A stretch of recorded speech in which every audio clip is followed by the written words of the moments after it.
Pertandingan cabang olahraga tinju berlangsung ricuh pada Minggu 23 Oktober sore di lapangan Sinjai Bersatu.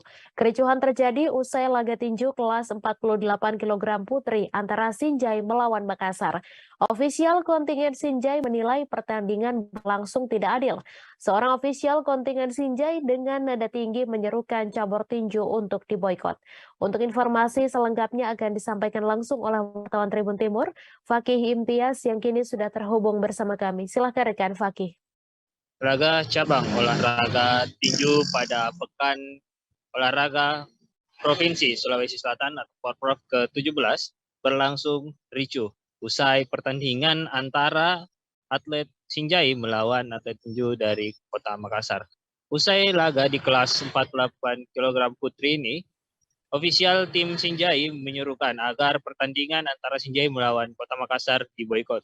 Pasalnya, salah satu di antara 5 Dewan Hakim yang menjadi wasit dalam pertandingan ini merupakan warga Kota Makassar. Padahal sebelumnya pada saat technical meeting, seluruh atlet dan bersama para kontingen sepakat bahwa yang menjadi Dewan Hakim ataupun wasit pada pertandingan itu tidak boleh berasal dari daerah sama dengan atlet yang sedang bertanding. Nah, sedangkan pada laga Sinjai melawan Makassar ditemukan salah satu wasit yang menjadi Dewan Hakim berasal dari Kota Makassar. Hal ini yang memantik kemarahan dari ofisial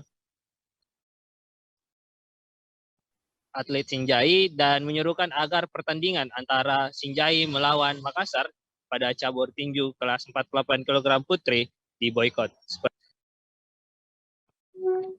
Baik, terima kasih rekan Fakih atas laporan Anda dan Tribuners, wartawan kami juga telah menghimpun wawancara dengan pelatih tinju Sinjai. Berikut tayangannya untuk Anda. Saya siang malam kerja di sini, siapa yang ini venue? Dicurangi seperti ini.